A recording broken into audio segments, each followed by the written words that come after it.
What's up, humans? And welcome to a new episode of Psicoactivo. Today's guest is very special. He's been one of the most requested guests in the Nazca Tridactyl beings case, or the Nazca Mummies, as everybody knows them. His name is Ricardo Rangel. He's the molecular biologist who has been investigating the body's DNA of two different specimens, the ones that are 60 centimeters tall and the ones that are more humanoid-like, like Maria or Montserrat. We spoke for about an hour. He had limited time. He showed me some stuff that's never been shown before. He even gave me a proposed name, scientific name, for the Tridactyl beings that I think you guys are going to like. And he gave me some more information about the origin of their DNA that I think was necessary. I tried to ask the most important and pressing questions. I didn't get to ask them all, but this is not going to be the only time that we speak. He enjoyed himself, I think, and he gave me some really, really cool information for y'all. So if you guys like the content you see, please like, share, comment, subscribe. It helps the channel keep growing. I obviously would love it if we could keep going and we can reach more people, because I think these interviews are very important, especially the ones with the scientists who are investigating these bodies, so they can have a voice. That's the whole goal of this, that they can have a voice. So I guess this is what we're trying to do. If you guys want to support the channel in any other way, I'm going to leave a few links in the description for donations and an Amazon wish list that I want to use to buy material and hardware so I can do more field research, which is needed in this topic.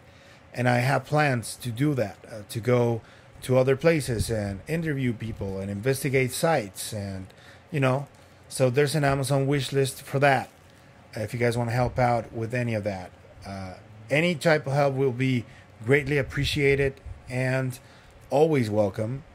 And I also left a few links of Mercado Libre for people who want to buy themselves something and at the same time help me and the channel. So thank you guys. So without further ado, I leave you with biologist Ricardo Rangel for Psicoactivo. What's up, humans? Welcome to a new episode of Psicoactive. Today we have the visit of biologist Ricardo Rangel, who is a specialist in human DNA. And I do not know if it is also DNA of other living beings, I suppose so, who has been investigating the Nazca dissected bodies. Welcome, Dr. Rangel. How are you? How are you? Good morning, afternoon, evening, whatever time you are watching us. Thank you very much for your invitation. Greetings to all. All right, so let's get into the subject a little bit. First of all, I want to know, what are the qualifications that you have for our audience, because we are seen by a lot of people who are in the U.S. And ask these questions: what are the qualifications you have to be able to talk about genetics, about DNA in relation to these bodies? Yes, of course I can. Well, first of all, I am a biologist, graduated from the National School of Biological Sciences in 1997. I had the great fortune of being able to join a very important research group here in our country of Dr. Clara Gorodeski, the Department of Immunogenetics and Histocompatibility of the National Institute of Diagnosis and Epidemiological Reference. There we had the great task, an enormous responsibility of being able to study one of the most polymorphic genetic systems in the world, which are the histocompatibility molecules. HLA molecules are those molecules that are mediating the rejection or acceptance of a tissue, but we were studying it also from an immunological point of view. 100%. These molecules are not there for the fame and brilliance of transplant surgeons. They have a very important biological function, which is to present molecules. Small peptides derived from viral proteins, tumor proteins, from any bug or organism that you can imagine that could invade the body and present it to the immune system in order to carry out an efficient response and be able to fight these viruses, bacteria, fungi, protozoa, whatever it may be. So we dedicated ourselves for more than 5 years to carry out serological and molecular studies to be able to determine the existence of which allele is present in each person and to be able to choose the donor-recipient couples to be able to carry out the bone marrow transplant, a very effective treatment for the treatment of leukemias, blood tumors, lymphomas, anemias, some other blood diseases.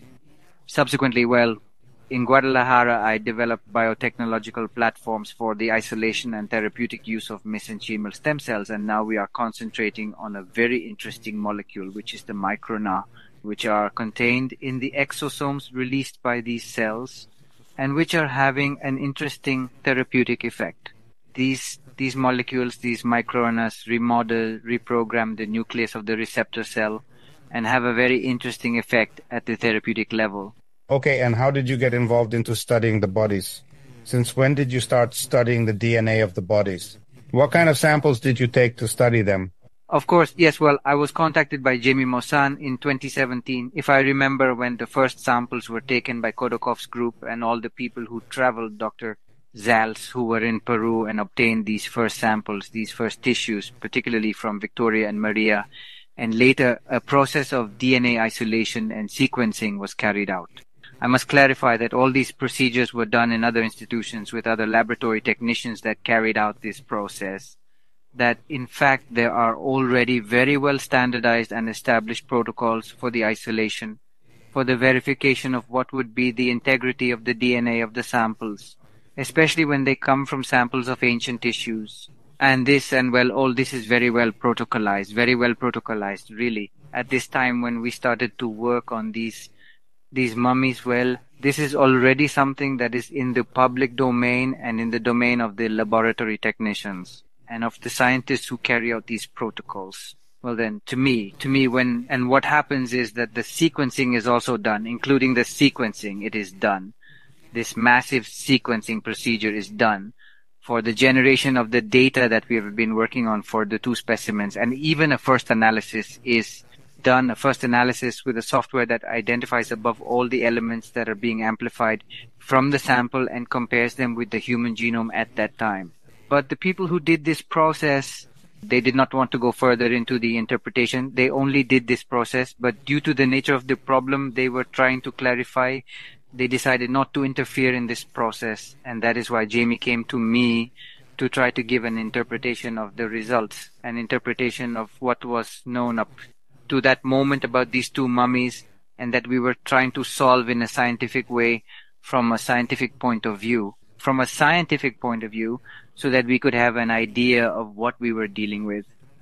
Obviously, a DNA test is one of the most important evidence in the identification of organisms. So it was very important to carry out this test in order to have the possibility of revealing what we were dealing with, if it was really a fraud, if it was something that had been set up, if it was something that had been manipulated, then it could be revealed with these tests. Okay, and which are the mummies whose DNA was studied, the 60 centimeters ones or the bigger ones? It was only 2 organisms. It was Victoria, the one without a head, the one sitting like this in one position. Yes, from the 60 centimeters, and obviously Maria, which I think this is the crown jewel. Okay, and that it is similar to Montserrat, Sebastian, and these others. They say they have many similarities. That's right. And the other mummies have not been sampled other than these 2? Well, as far as I know, it seems to me that they have been taken, but I have not been able to corroborate it. But, this is something that is urgent. I believe that Thierry Jamin, I believe that he can be a very important link, especially to determine the authenticity of each one of the organisms that have been manipulated and that have been taking photographs and exhibits. So we know that these organisms may be found in more than 100 entities that have already been located.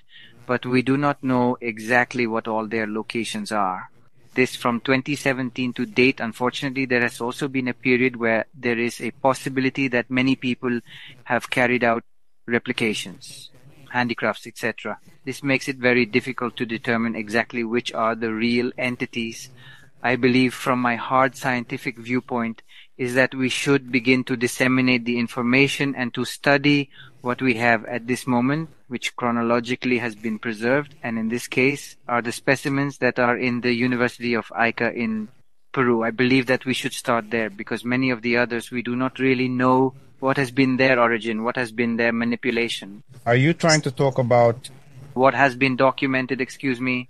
Are you also talking about the Inkari Institute? That is where it is not known if they are all catalogued as real or not, or are they all there too? I think that at the Inkari Institute we can also have confidence, but somehow, well, we should have at least these specimens that are found in these sites so that we can carry out the first studies.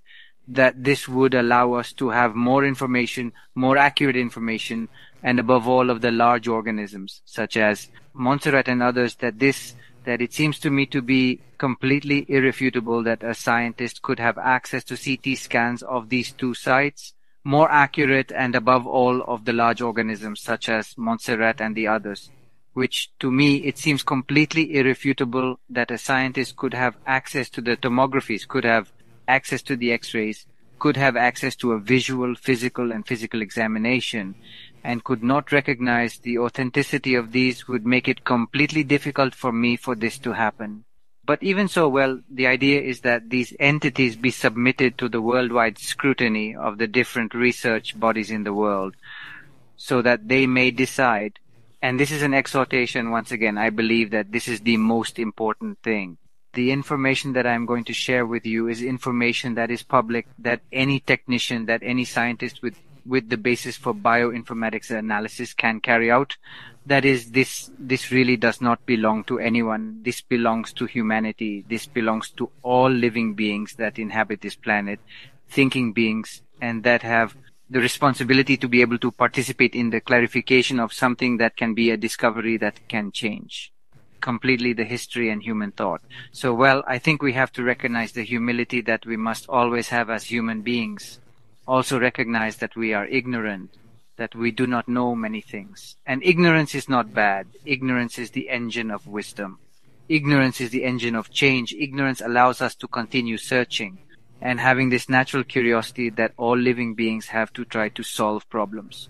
And well, I believe that this is a problem worthy of the most qualified minds on our planet so that they can carry out their own analysis and reach their own conclusions. And that this serves as an incentive so that more samples are taken. Samples are taken from all these organisms and sequencing and genetic analysis studies are carried out to be able to fully understand what we are facing. Okay, thank you very much for the answer. Let's get into the subject a little bit more if you like. Don't be upset if I, for some reason, don't understand. I'm going to ask, but this is also directed to many people in the English-speaking scientific community because I'm going to translate everything. So if you want to get technical, you don't worry. I wanted to ask you about the studies inside the Alien Project website, which is by Thierry Yamin. I wanted to ask you if you have already ruled out some more mundane explanations of what this difficult to recognize DNA may be, because it may be that it is already diluted or that it is DNA that is not recognized, because it is simply very difficult to recognize, not because it is necessarily from a non-human being. Have all the more mundane possibilities, more mundane explanations already been ruled out? Yes, look, in the identification protocols of organisms, when these molecular tools such as genetics, population genetics are carried out, they start from a concept of comparison. So the comparison cannot be made if you do not have a database of organisms that have already been sequenced and that have information on all of them. To date, GenBank has more than 700,000 organisms already sequenced. This includes practically all taxa, all organisms. This phylogenetic genealogical tree that you sent me was built precisely with the information of those 700,000 organisms. Practically all of these are included there, at least one representative of the organizations that are currently involved. We have known and we have discovered, well, obviously they are not all, but at the end of the day, there are many of them that we can see with the naked eye. But the most important are the ones that we can't see with the naked eye. They are the microorganisms. In fact, in this publication, this new tree of life therefore proposes other very important, interesting branches of the kingdom of the Monera, which are the bacteria, which are dividing in a very important and incredible way, therefore, things and information that we did not have the least information about. Many of the taxonomic criteria that we have before were only visual. Not for nothing biologists used to call us leg counters, because we had to count and to be able to classify them and to be able to divide them. And many criteria for the division of species of organisms were made visually according to morphological criteria that we could observe in each organism. But when the tools of molecular biology come along, we have much deeper information. We go to the deep state of the organism and we can enter into a base of information, of relationships, of statistical analysis, of correlation analysis of information. And this allows us to make precisely this type of genealogical trees. So this then is where we start from, to be able to have a comparison database, so that from a DNA problem such as the case of Maria and the Victoria mummies, we can compare with what we have known so far. So that's an important part. Another very important thing is the method used to amplify the genome of the samples. These methods are practically uncorruptible. They are forgery proof, because at the end of the day, this is done by a device that carries out this amplification process, which we cannot go and corrupt, and we can't tell it, I don't want you to put a guanine instead of a cytokine, one thymine instead of an adenine, and in such a way that I can manipulate the information that it is giving us.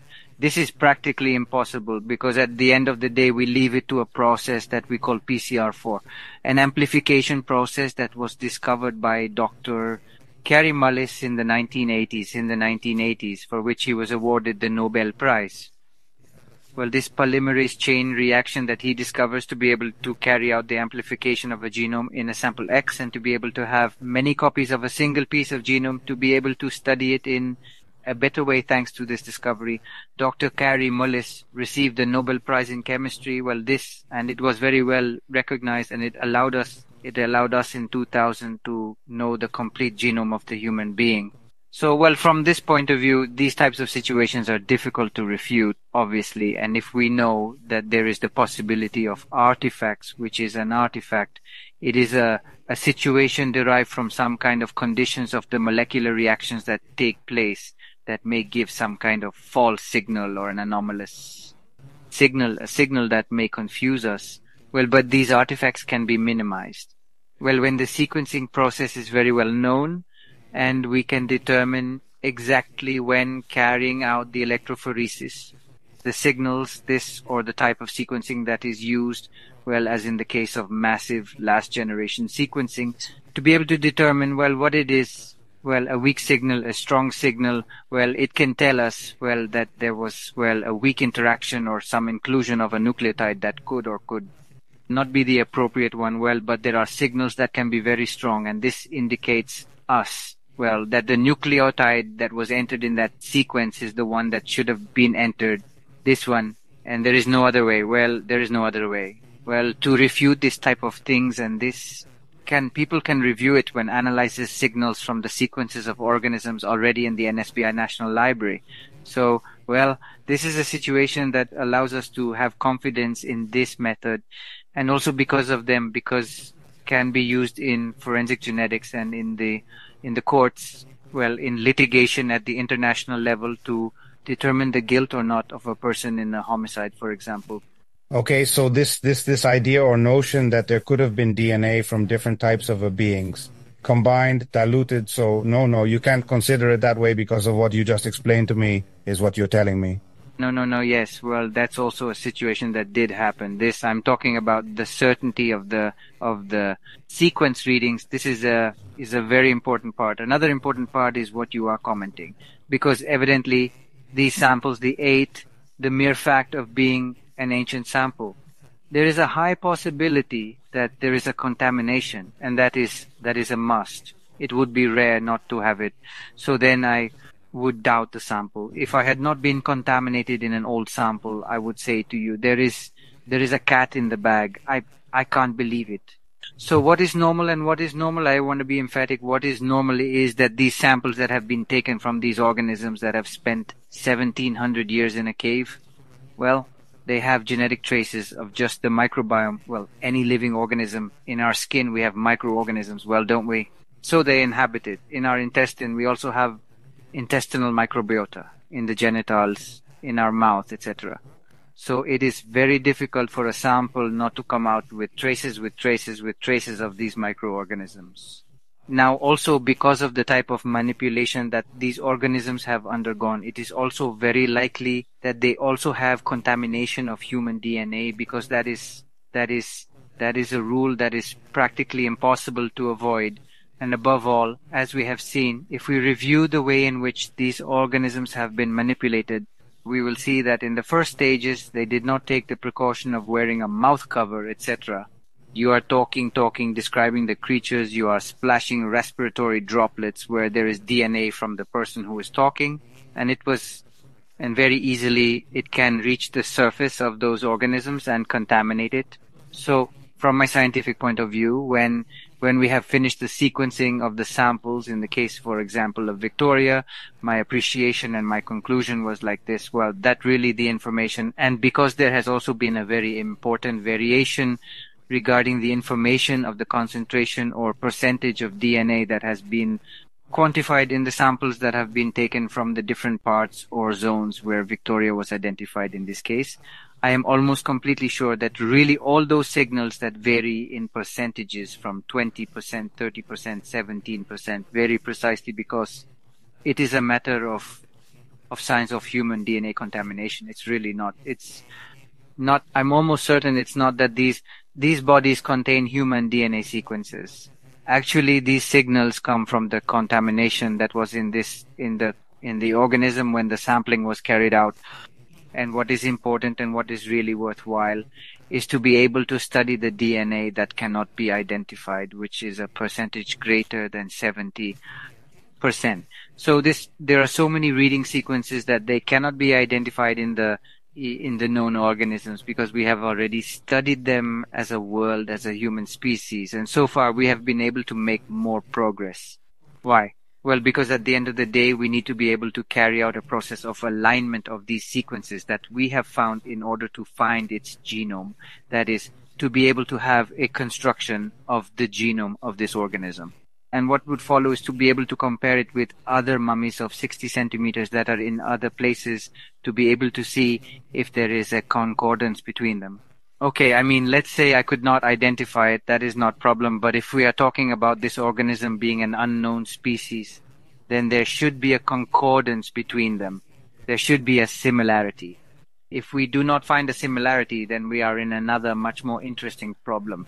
But at the end of the day, if we corroborate that in these other entities like Albert or many others of 60 centimeters, this one, we also have a higher percentage of unknown DNA, but that between them they match. Wow. That's it. That's where we hit the lottery. They are from the same species? It would be the same species, and we can then begin to know a completely different genome, and we can begin to identify genes that code for completely different proteins, genes that at a given moment we could clone through the genetic engineering techniques that we have and be able to see what protein it expresses, what function it may have, what characteristics it has. So all this, well, we are just at the tip of the iceberg, really. I think this research has many years to go before we can, well, have more. You tell me that right now there is like a pause in the study. What is provoking this? Is it the lawsuit? Yes, unfortunately, this is precisely the position of the Peruvian Department of Culture. Okay. This is preventing these organizations from being able to leave. I think that would be the most important thing. And if it is not allowed, then I think it would be very important, either through your program or through other programs, to make a collection at an international level, to be able to fund, to take scientists there. The most prominent minds from any part of the world can go to Peru. They can go to the University of Ica, and there they can take the samples and take them to their institutes, to their research centers, and there they can carry out the sequencing and bioinformatic analysis of what they are finding there.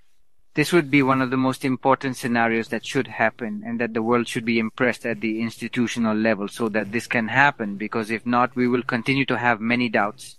It will give rise to many people imagining other things, and this will continue to have a controversy around all this. Yes. I think it will help a lot, especially that podcasters, journalists, and scientists from other countries are getting involved. That will help a lot, I think. So let me ask you about the DNA concordance that was found with other known species, because I understand, I heard you speak, that there is concordance with chimpanzees and bonobos, which basically makes one of these bodies part of the hominid family. That's right. I want to ask you what part of the genome reference it aligns to, and what else can you tell us about this? Any other details you can tell us? Because it goes hand in hand with the Tree of Life image I sent you, doesn't it? Yes, exactly. And well, in that sense, I took the risk of doing a little research in that sense in order to have a little more certainty and clarity that not only international scientists deserve, but also the public in general. Unfortunately, this is very technical, but I will try to make it understandable for everybody. So a very important aspect is relative to the samples that were studied were obtained as they are even documented. You can search for some documentaries related to mummies and you will see these images. This seems to me to be from the documentary made by the History Channel where Dr. Konstantin Korokov and other doctors, Dr. Zals, etc. appear, well, where the inspection of the mummy Maria is being carried out. Well, in this case right now, I am going to focus more on the mummy Maria rather than on the 60 centimeters beings, because that is where we have more reliable genetic information to analyze. So here we can see the moment when the bone samples are being taken. This also gives me a lot of peace of mind, because it is not from the skin. It was dried, the skin was removed, and samples were taken from a tissue that was not exposed to the elements. So that is also an important phase in the decision-making process when taking a sample from an ancient organism, to try to make sure that the sample is as clean as possible and that it has as few external elements as possible that contaminate it and make the analysis more difficult. So this was fundamental. Well, it was important to be able to carry out the obtaining of the sample in an appropriate site. Well, this and for the behavior that was taken. Well, and the care, I think, was appropriate for the conditions which are completely improvised conditions. It was the best option, and it was the best they could carry out to be able to obtain these samples. So as everyone knows, in the NSBI, in the library of this US database, but which is internationally accessible, there are already these databases, this information that has been shared and that was analyzed through a reading sequence program that allows us to analyze multi-data, because this is a program of algorithms that allows us to carry out this analysis. It is the first analysis that I did when I presented the results in 2017. I did it by hand. That is, I had to enter sequence by sequence of 150 nucleotides and compare it with the human genome. Well, now I compare with the chimpanzee. No, now I compare with the bacteria. I was never going to finish that much work in my life. There are millions of readings. In the case of Maria alone, 647773937 readings were obtained. This is a fair read. Each read contains 150 nucleotides long. Yes, then this 150 multiplied by 647 million, it will give us the number of nucleotides that were really aligned and that were studied in this organism. It was really something fabulous. It was very important, and it is in contact with other researchers, especially in Canada, who for the moment still do not allow me to reveal their identity, because of their positions and the information they handle in their work. No. For the moment, they prefer, to have this anonymity. But they have confirmed, that these are really reliable readings and that they are readings that match with old specimens, with ancient specimens that are of mummies. Then this gives us the confidence then of the interpretation that we have so far then. So this is the most important thing, because in the case of Maria, 97% of the read sequences were identified. Of all those 600 million reads, practically all of them were identified, which is very important, and only 2.62% remained unidentified. Is it a very small percentage apparently, but this small percentage of unknown sequences can give us light about the particular phenotypic characteristics that Maria has in the case of tridactyl features. So it is, although it is little, it is enough. Let's remember that between the chimpanzee and the human being, there is a 2-3% difference in terms of our genomes. And with that percentage, we can see the difference that it makes. Dr. Puri explained it to me a lot, because I talked to him too. and he is a specialist in evolution, and he told me that there are some parts of our DNA that are dormant and the other way around with chimpanzees and other types of apes. So that is the difference, isn't it? Of course, yes. So look, here what I want you to pay close attention to is precisely, how there is going to be a decrease in the percentage of the genomes that have been identified, and this must happen like this. If it does not happen like this, then we are in a contamination station or all this. But the percentage is decreasing from 97% that identifies a cellular organism that can be a unicellular organism to a genus. Then we are in a contamination station or all this. But the percentage is decreasing from 97% that identifies a cellular organism that can be a unicellular organism up to the genus, that is the genus Homo. But see how it is decreasing from 9,791, 9,086, or in the evolutionary scale, therefore, of organisms. Here we are already with the metazoaries, with the chimpanzees, with the big ones, with the whole branch of the apes, both in the old world and in the new world. And then comes the hominid line, which thus identifies the human beings, but also connects us with other organisms such as chimpanzees. So see here how it suddenly emerges, a final branch where it identifies both Homo sapiens and the genus Pan. So when we do an analysis, we can identify genes that identify in gender and species found to be related to modern genes. That is, it does not mean that, for example, the chimpanzee stopped evolving when we diverged 5 million years ago. No, the chimpanzee continued to evolve and continued to generate genetic innovations that are particular to them and that are not found in any other species, including humans. But from the moment we diverged ago, 5 million years, we have concordant genomes that are common between the chimpanzee and the human being. So we have well identified which are their ancestral genomes and which are the novel genomes, identifying genus and species, each individual, each species. So this was very, very, very shocking at the time I opened this information, and I could see that there was the genus Pan in this branch, identifying genes that would definitely have to, being from a genome of modern genes, from organisms, therefore, relatively contemporary to the modern human species. Then, this first analysis made by this program was transferred to another program called Krona, which allows us to identify in a pie chart the percentages of each of these organisms that we have. Here we have just this genus spread in 3%. We have even up to 1.7% of gorilla genes, gorilla, which is a very particular subspecies of gorillas that we have in Africa. Then if we will, double click on the program, original, it reopens a new one. Screen, and therefore generates more important information that we will see later on. In the case, for example, of human genomes of Homo sapiens, this would be the percentage and the information that we should have. From a normal person, yes, like you or like me, this is as far as you go, hominid, and then I identify you as Homo sapiens, right? But they do not generate you any branch of pangenus of human beings. It strikes me that it is so little in the mummy Mary, and in us it is so big. Is it the one they tell you? How do they tell you? If it can be, in this case, for example, it's RNA. It can be RNAs, these non-coding genomes. Yes, even at this moment, we have a lot of non-coding genome information in our human body that we don't have the slightest idea what it is for, right? So still the information about what our human genome is, we thought we were going to have like 100,000 active genes.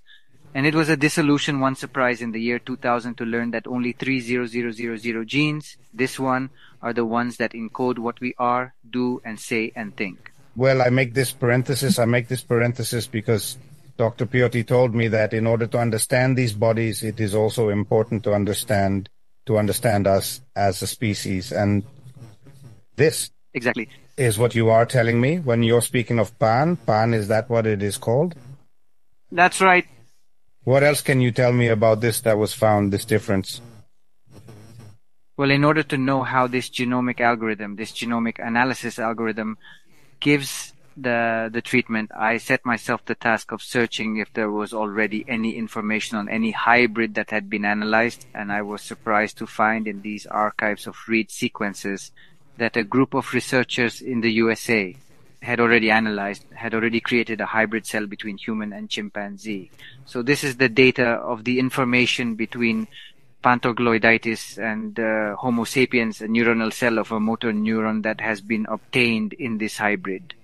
Well, then I immediately went to see the analysis that had been done. This is the taxonomic analysis of the hybrid cell, and I observed the similarity in terms of what had been found in the mummy Maria and what is found in this hybrid cell, in this motor neuron. This one gives you practically a very similar analysis to what we are seeing in Maria. So a question, if this is what do they say? Because I heard him talk about there's evidence that there was CRISPR. This is what he's talking about when referring to CRISPR, right? Okay, not yet. So far, this hybridization process could have been natural or it could have been artificial at another time. Not in this interview. We will talk more in depth. I still don't have all the proper information to be able to talk about maybe a possible trace of genetic engineering in Maria. This is still under discussion. It is under analysis, but what we can talk about right now is that this organism is clearly telling us that it is really a hybrid between the Pan genus and the Homo genus, yes? And it is, as we are also seeing how we have done it to this day. Artificially, we have managed to obtain a cell that is a hybrid between the genus Pantogloiditis, between the chimpanzee species and the human being. And the treatment that the algorithm gives to this hybrid is practically the same as that given to the mummy Mary. So this tells us that the conception of the hybrid at the genetic level is really having its scientific basis. Yes, here we can see this another analysis that was made, and here we can see the comparisons between Maria, how the interpretation and identification of the genus Pan and in the genus is carried out. And here in this case, the contemporary hybrid cell that we have that has been carried out in these years. So here you can see exactly what I was telling you, because when we double click on the genus Pan, this new pie chart is displayed and it shows us exactly what identifies the genus Pan. It identifies 14% of the genus Pan paniscus, that is genes that identify the species. No, a genus Pan. Look, here we can see the generic genes that we share from the ancestor of 5 million years ago. And here are modern genes that should not be present there in a mummy from 1700 years ago in Peru from an organism that inhabits Africa. Explain that to me, please. How did it get there? That is, just if it was contamination, how did that contamination get there? Please. Well, that's not the most important. The important thing is that this genetic material, this has the same imprint of the readings from an ancient genome. That is, if they were very strong readings where we can see that the readings are very clear, that the electrophoretic runs were different, we could think that it is a contamination genome. But in this case, no, this genome also has the same trace of an ancient genome. That is the most interesting thing. And this can be corroborated by any evolutionary biologist who knows bioinformatic analysis when they see the electropherograms and analyze them to see that this is real. So other studies have been done on Neanderthal mummies. So you can see how they can also identify Homo sapiens. That is, you can really get to a very clean identification of an ancient genome. This is the same thing because of the contemporary people that I already showed. This, I will pass it more quickly because I want to get in. Mummies of baboons have also been identified, their genomes and their identification fully. In this case, Papio Anubis could perfectly identify a contemporary baboon. We also have genetic information and we can see how this algorithm perfectly identifies the species. So what am I finding and what am I proposing in this regard? Basically, what we have here is a convergence 76000001 evolutionary divergences ago to the Ramia hominini and then to the genus Pan to generate the chimpanzee. And obviously, in this case, the Homo sapiens. But later we have in the area of Palpa in Peru, the evidence of an individual that clearly tells us about a hybrid, a convergence that we cannot explain how a human being could have carried out a process of hybridization with a chimpanzee to give origin to an organism like this one, that we also have to generate new nomenclature criteria. Because in this case, Thierry Jamin had already put or has already generated a proposal for the name of Maria. Well, I think it is Jamin palpaniensis or something like that.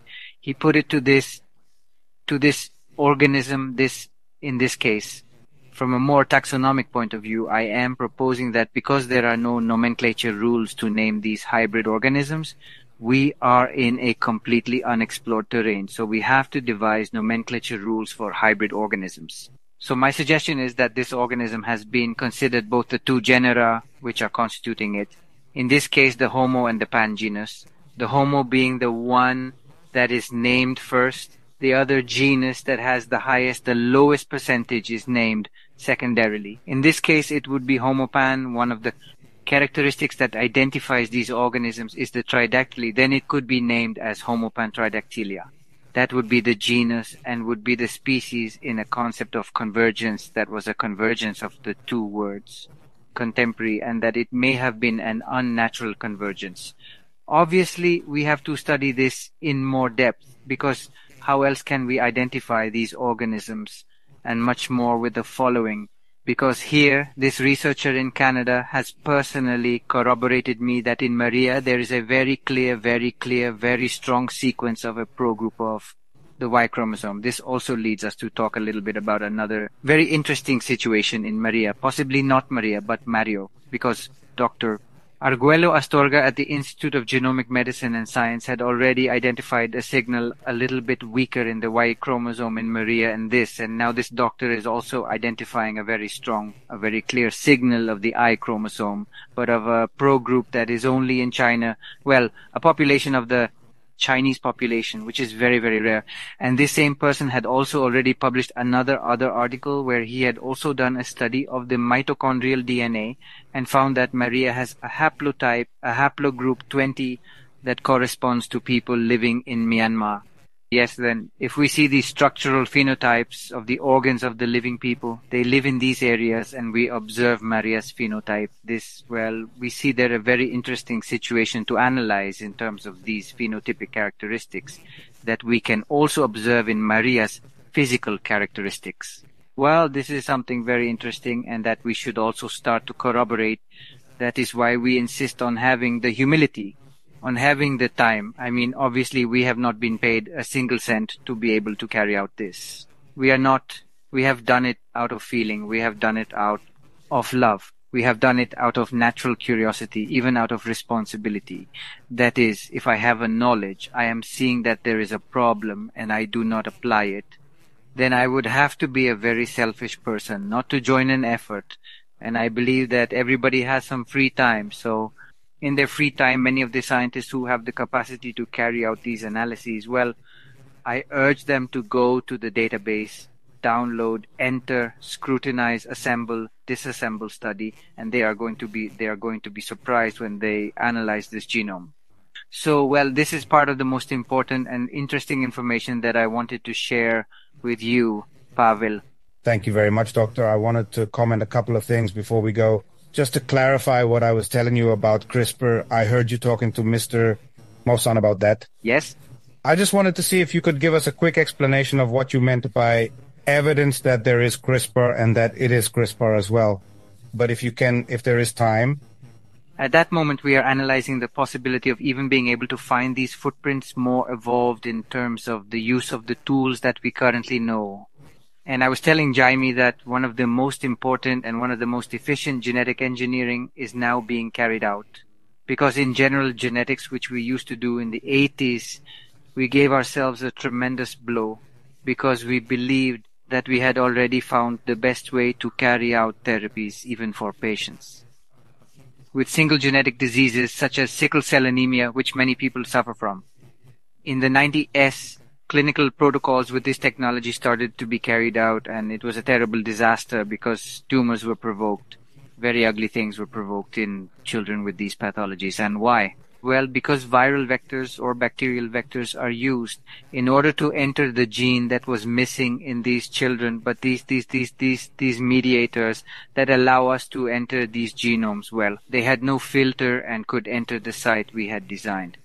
But they could also enter a promoter region of a tumor and generate cancer, for example. So at that time, we still did not have this tool. But now that we know more about other mechanisms to carry out engineering, such as CRISPR-Cas, which is the defense system that bacteria use to defend themselves against viruses.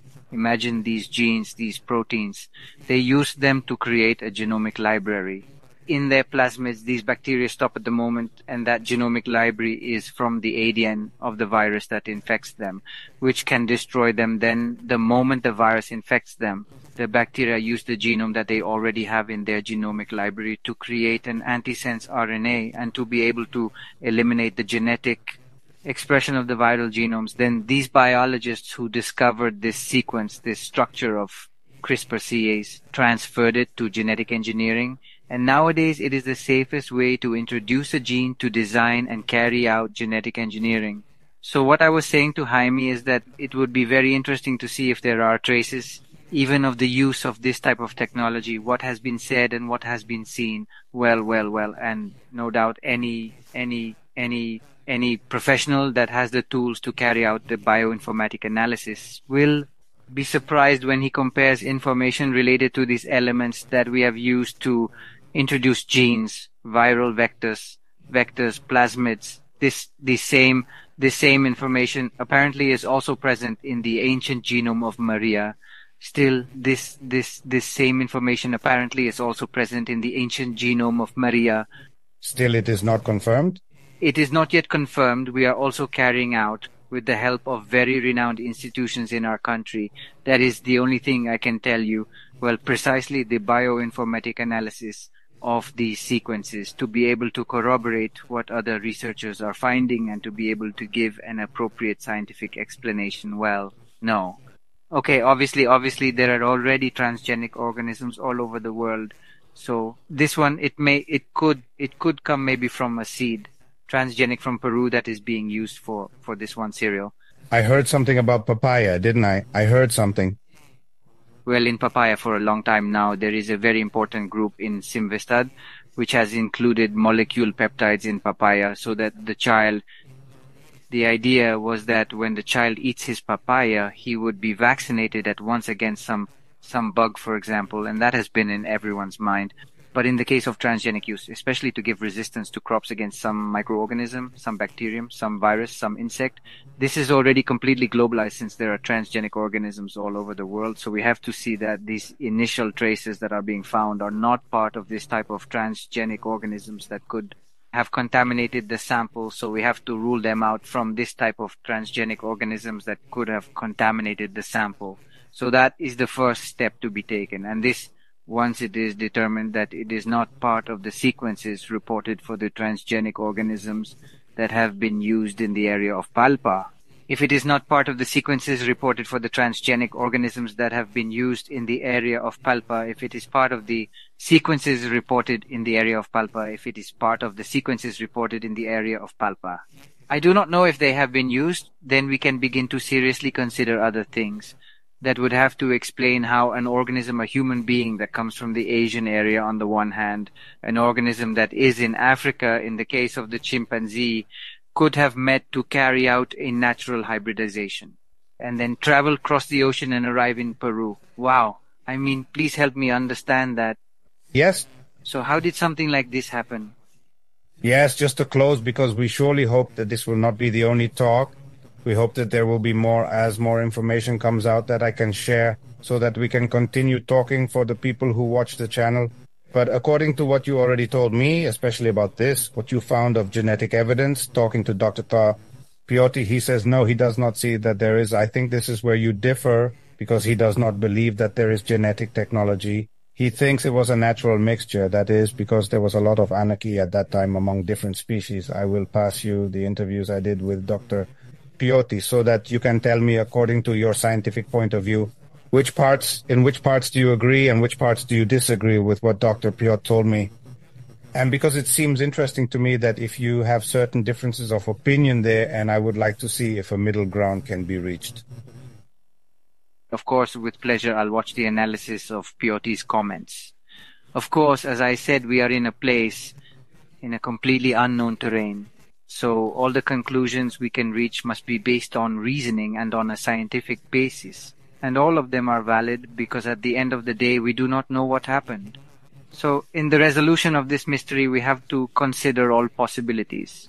Because we are in an investigation situation where it would be foolish not to include any situation. On the contrary, we have to have an open mind and we have to consider all possibilities in order to reach a conclusion and be able to have an approach to the truth as accessible as soon as possible. So, well, this is obviously going to generate more doubts. It is going to generate more implications in which we have to keep an open mind. And what I also proposed to Jamie in that meeting is that we can soon have a meeting, a consensus, a congress, a symposium of all the scientists that have been participating up to this moment, to be able to make a joint declaration, an international declaration of the state of the art up to this moment of what is happening in the 60 centimeters.